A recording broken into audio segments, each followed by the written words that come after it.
So I'm starting to feel better, and I figure there's no better time than now to reorganize stuff and get back on projects. So the Tour Glide, we know, the primary, I'm gonna end up working on it out here, but the FatBoy is gonna take a bit. So I'm switching it around with where the Tour Glide is so that I can leave it here, take the front end completely apart.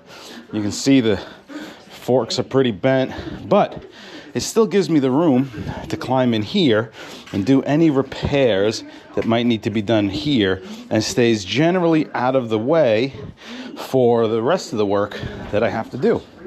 So, yeah, since I'm feeling better, the worst thing to do is to sit around and do nothing. So I guess let's get to work. I guess I could start dismantling this, because aside from the forks and the obvious stuff like the clutch handle and lever being all banged up, and the trim ring and the lid here, you know, fender, I don't know just what's going on up in this neck and with these mounting points. So we're gonna start with that. We'll start disassembling so that I can order hopefully the right parts and get this thing back on the road, because I know it's September, but September means winter's coming, and this is one of my favorite winter bikes, so can't have it laying up. So I haven't done too much to modernize this bike. I don't feel like that's the style for Harley, but this headlight, I mean, yes, okay, so maybe not the greatest wiring job, but you know what? This headlight made all the difference in the world, and it's one of the reasons why I'm going to do the same thing for all of the lights on the Tour Glide. So we'll have the nice Daymaker headlight and matching 4-inch fog lights. So yeah, this is a worthwhile investment. Now that I have those Deutsch connectors, I may actually just replace this with the Deutsch connector or not. I don't know, because leaving it this way allows me to pop the traditional headlight back in. But here's an interesting part. So in loosening the trim ring, I found this rivet here is loose, which is what grounds the headlight.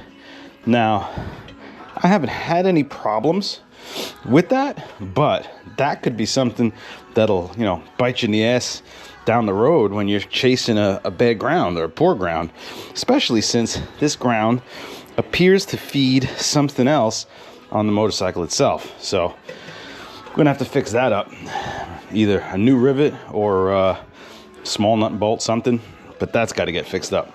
Just going through, cracking everything loose, making sure I don't have anything to fight with, specifically like this cap.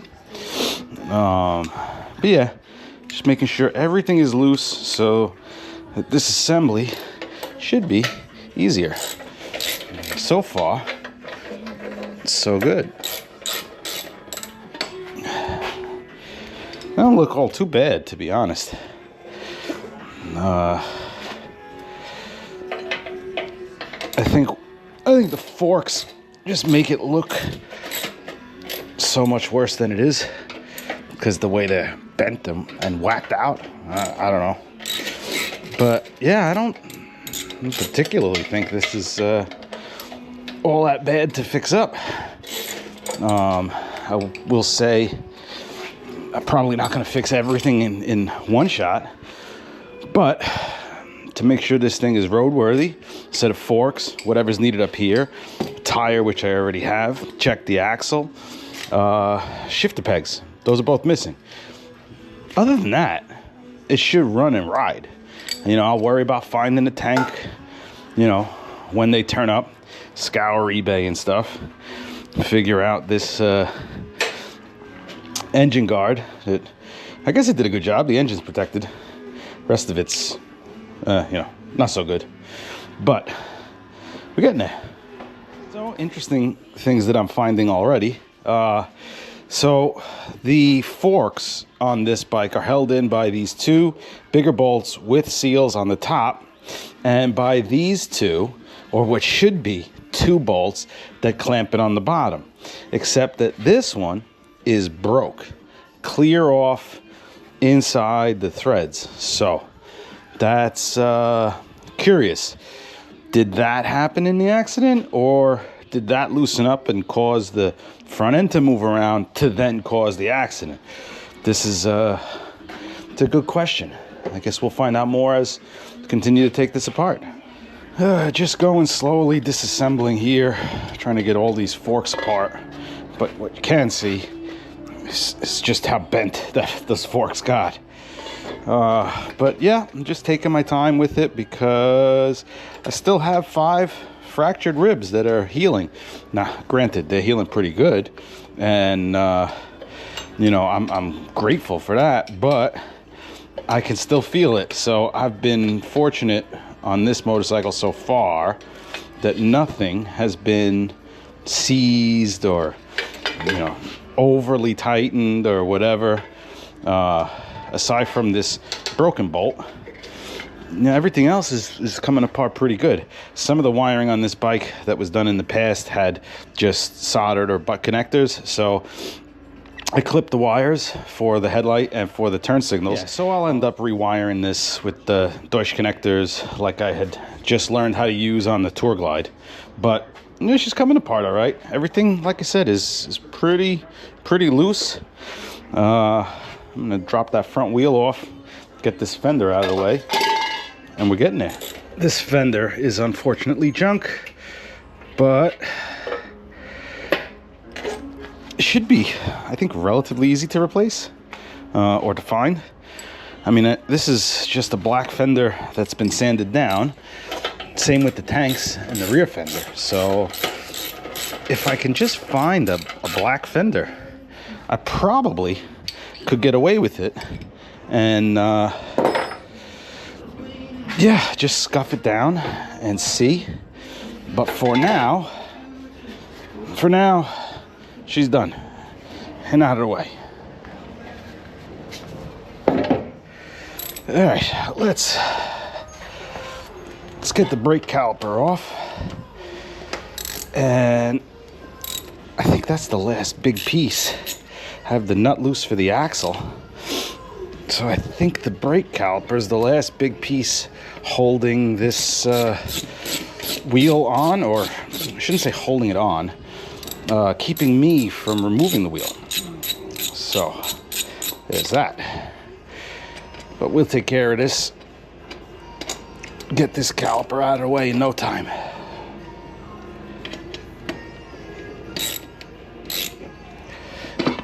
There we go. All right. Next step. Drop that wheel. I shouldn't have to, but just to make life easier, and the fact that they're already basically loose since the axle's missing, I'm gonna drop these out, and that should make pulling this axle, oh, this thing's like ready to fall out. You know what? Let me get a jack to support it. All right, now with the jack to support it, I'm gonna remove the rest of this. Oh, take a little weight off of it. Shows you what was holding it on. Nothing. Okay, I think this should be pretty easy. This should just pull out and nothing bad should happen. Which is pretty much all right. I like it. I'm gonna have to check this out. I don't have faith that this will be straight, but we'll check it out and replace it if need be. That's it. Wheels off. Forks are very bent. Wheel is very gouged up. Hopefully it's still good, but tire's pretty hammered there. Rim took a hit, but hopefully this rim is still pretty good and I don't have to replace it. We'll find out soon enough. I have the wheel or tire already, so we'll go from there. I don't like losing stuff, even stuff that I probably will not use again, but someone might. So I just hate losing stuff. And something like this cap will easily get lost. And like I said, I might need it. Somebody might need it. Who knows? One fork took a little bit of persuasion to come out, but one fork is out.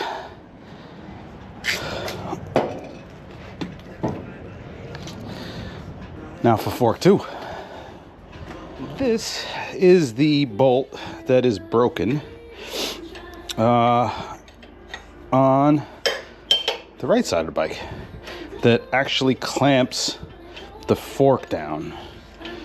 I don't know, again, I don't know if that was broke first, causing my wobble, or if it broke in the impact, but it's going to be repaired. So I guess in one way we could say this bike will be better than it was before. So I'm good with that. So they're both taking some persuasion. I guess it's a good thing that it's bent like this and not getting used again. But yeah, neither one really wanted to come out. But I'm not gonna let that stop me. I have to clean up all this oil though. And with a little persuasion, this thing should be out. Here we go. The really bent fork. All right. So we're torn down to the front. And now I can get a better look at what the hell's going on inside here. See what needs to be fixed and what doesn't, what needs to be replaced and what doesn't, and what I need to order, which is, yeah, big shopping list. Not as big as the Tour Glide, but big shopping list. So I guess I'll get down to disassembling a few more things, clean up that oil spill, and make sure I'm ordering everything that I need. Get this engine guard out of the way, and then start to assess the damage. Well, I think that's it for the front end. There were no real surprises aside from that one broken bolt and some wiring that was done in a questionable manner. But the gist of it is the forks, the front fender, and the engine guard. You know, like I said, fork, pretty good hit. Both forks bent. You know, I'm gonna take the rest of this stuff apart, but I don't think there's anything wrong with it. I'm gonna take it apart. I gotta fix this one bolt, a few other little things here and there. You know, I'll replace and lube the neck bearings and stuff. But from my measurements, everything looks straight. Everything feels good. This bar is bent, and this mount is tweaked.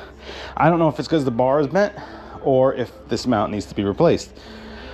But that seems to be, you know, the majority of the issue that's keeping this thing from being on the road. Rest of the stuff, piece of cake.